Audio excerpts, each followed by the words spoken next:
4 నెలలుగా జీతాలు చెల్లించడం లేదంటూ ఖమ్మం జిల్లా Wyra mission Bhagiratha sub station వద్ద మిషన్ భగీరథ కార్మికులు సమ్మెకు దిగారు. దీంతో అధికారులు కార్మికులతో చర్చలు జరిపారు. కార్మికులకు ఎల్ఎన్టీ సంస్థ ప్రభుత్వం నుండి ఇచ్చే జీతంలో 10,000 తగ్గించి ఇస్తూ 4-5 నెలలకోసారి తమకు జీతాలు ఇస్తూ ఇబ్బందులు పెడుతోందని వాపోతున్నారు.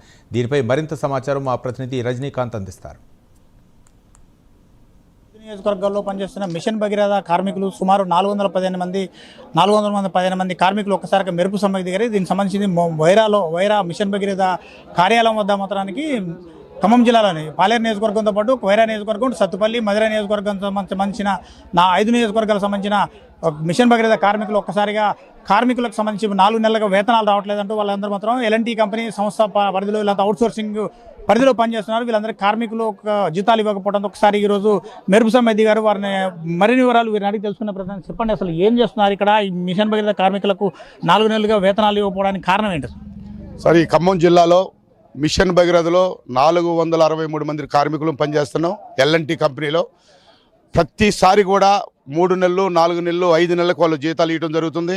ఆ 5 నెలలు కూడా మేము రోడ్డు ఎక్కి ధర్నా చేసి గ్రామంలో ఉన్న ప్రజలందరినీ అనేక ఇబ్బందులకు గురి చేసుకుంటే నీళ్లు బంద్ చేస్తే తప్ప జీతం ఇచ్చే పరిస్థితి లేదు.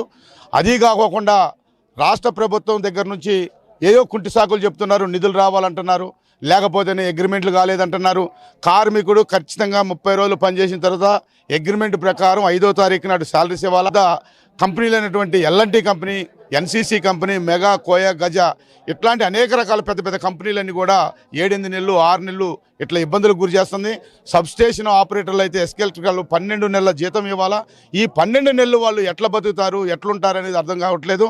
ప్రతి ఒక్క కార్మికుడు కూడా ఒక 50,000 నుంచి ₹1,00,000 అప్పు చేసుకొని ఇందులో నౌకరు చేయాల్సి వస్తుంది. గవర్నమెంట్ 26,000, 25,000 రూపాయలు కాంట్రాక్ట్కి ఇస్తే 14,000, 15,000 రూపాయలు డబ్బులు కార్మికుడికి ఇవ్వడం జరుగుతుంది. దాంట్లో అధికారులు కమిషన్లు పోతున్నాయి, కాంట్రాక్టుల కమిషన్లు పోతున్నాయి, కానీ కార్మికుడు పొట్టగొడుతున్నారు. ఇందాక చూసినట్లయితే మిషన్ భగీరథ ఎస్సీ కాళ్ళు పట్టుకొని, అయ్యా మీ కాళ్ళు పట్టుకుంటాం, మాకు జీతాలు ఇవ్వండి అని చెప్పేసి సిఈ గారిని, ఎస్సీ గారిని కార్మికులు బతిలాడుకోవడం జరిగింది. వాళ్ళకి కనికరం అనేది లేదు తప్ప వాళ్ళ కమిషన్ల కోసం కక్కుర్తిపడుతున్నారు. మొన్న జీతాలు తీసుకునే పరిస్థితి ఉంది. కావున మీ ద్వారానైనా మిషన్ భగీరథ కార్పొరేషన్ విధానాన్ని ఇంప్లిమెంట్ చేసి ఈ కార్మికులందరూ మేలు జరిగిద్దని చెప్పేసి కోరుకుంటున్నాను. మీరు చెప్పండి, దాదాపు ప్రతి సంవత్సరం కూడా 3 నెలలకోసారి, 4 నెలలకోసారి ఇస్తున్నారు. దాదాపు మిషన్ భగీరథ కార్యక్రమం పెట్టి గత ప్రభుత్వం పెట్టింది 10 సంవత్సరాల తర్వాత, ఇప్పుడు 11 సంవత్సరాల నుంచి నడుస్తుంది. కార్మికులకు జీతాలు ఇవ్వకపోవడం వల్ల మీరు పడే ఇబ్బందులు, ఎలాంటి ఇబ్బందులు ఎదుర్కొంటున్నారు? కార్మికులు ప్రతి ఒక్కరికి కూడా కానీ రెక్కాడితే డొక్కాడని జీవితాలు కార్మికులు అందరికీ కూడాను. కానీ ప్రతి ఒక్క కార్మికుడికి కూడా నెల వేతనాలు సరిపోక ఆర్థిక ఇబ్బందితో గురవుతూ ప్రతిసారి కూడా మేము ధర్నా చేస్తేనే తప్ప 3-4 నెలలకి ధర్నా చేస్తేనే తప్ప మాకు జీతాలు వచ్చే పరిస్థితి లేదు.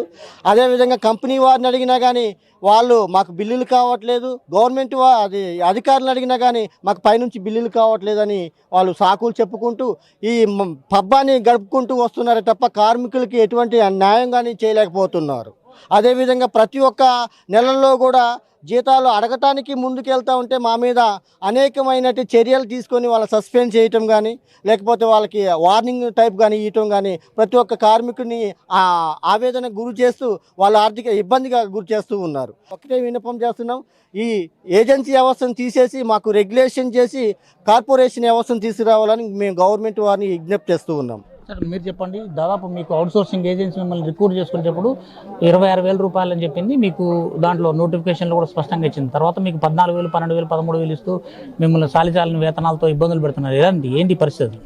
అది డిపార్ట్మెంట్ వారు, ఏజెన్సీ వారు సమన్వయ లోపం వలన కార్మికుడికి చెందవలసిన అసలు జీతాన్ని చెందలేకపోతున్నాడు. కార్మికుడు ఎన్నో ఆర్థిక ఇబ్బందులు గురి అయ్యి ఈరోజు ఎల్ఎన్టీ కంపెనీ గత 3 నెలలు, 4 నెలలు, 5 నెలలు అయిపోయిన తర్వాత కూడా సమ్మె చేస్తేనే ఆ కార్మికులందరూ ఐక్యంగా కూర్చొని ప్లాంట్లు ఆపితేనే కన్నా వెంటనే రిలీజ్ చేయట్లేదు. ఈ రోజు అయినా సరే అందరూ కార్మికులందరూ ఐక్యంగా కూర్చున్న తర్వాత మాత్రమే వాళ్ళ దగ్గర నుంచి స్పష్టమైన హామీ వచ్చింది. అదేవిధంగా 12 నెలల నుంచి ఎస్కే ఎలక్ట్రికల్స్ ఏజెన్సీ నుంచి మాకు ఎటువంటి శాలరీస్, వేతనాలు రాకపోవడం వల్ల ఎన్నో ఆర్థిక ఇబ్బందులు గురవుతున్నాం.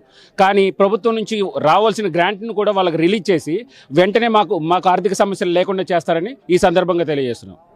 సరే ఓవరాల్గా చూడవచ్చు మిషన్ భగీరథ కార్మికులు దాదాపు సుమారు 415 మంది, దాంతోపాటు ఎస్కేఎల్సీ సంబంధించిన సబ్స్టేషన్లో పనిచేసే వాళ్ళు సుమారు 45 మంది అనుకున్న మొత్తం 465 మంది కూడా తీవ్ర ఇబ్బందులు ఎదుర్కొంటున్నాం. గవర్నమెంట్ అవుట్సోర్సింగ్ ఏజెన్సీలకి ఎల్ఎన్టీతో పాటు మరొక సంస్థకు కూడా అగ్రిమెంట్ చేసిన సంస్థలో కార్మికులకు 26,000 రూపాయలు వేతనం ఇవ్వాలని చెప్పింది. అయినప్పటికీ మాత్రం వాళ్ళకి వేతనం తగ్గించిస్తూ 15,000 నుంచి 14,000 13,000 చొప్పున ఇస్తూ మరో పైగా 4 నెలలకు ఒకసారి 3 నెలలకు ఒకసారి వేతనాలు ఇవ్వడంతో వాళ్ళకి తాము ఇబ్బందులు ఎదుర్కొంటున్నాం. ప్రతిరోజు నిత్యావసర వస్తువులు ఇంట్లో కొనుక్కోవడానికి కానీ సామాన్లు అవసరం కానీ పిల్లల అవసరాల వస్తువులు ఇంట్లో ఏమాత్రం 12,000 రూపాయలు దే విషయంలో కూడా ఉపయోగపడే పరిస్థితులు కూడా లేదు.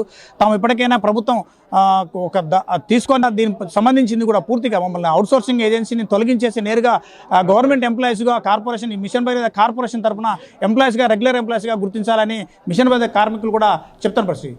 శంకర్తో రజనీకాంత్ మిషన్ భగీరథ వైరా నుంచి.